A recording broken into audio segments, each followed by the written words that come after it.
What's up guys, the much anticipated Galaxy X is back. According to a new report from South Korean analysts reveals some of the key features of Samsung Galaxy X. Analysts reveals that the Galaxy X will be coming with a 7.3-inch foldable OLED screen.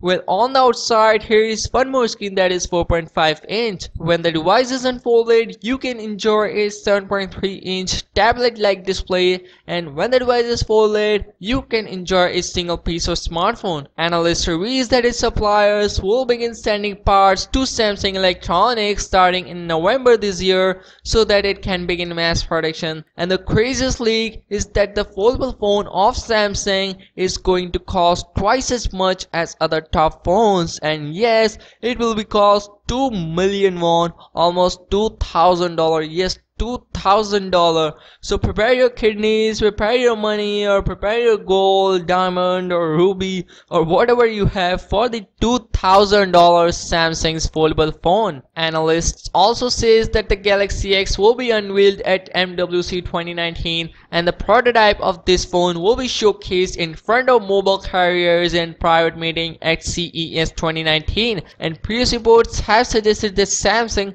is produced only 300,000 to 500,000 units of its foldable Galaxy X.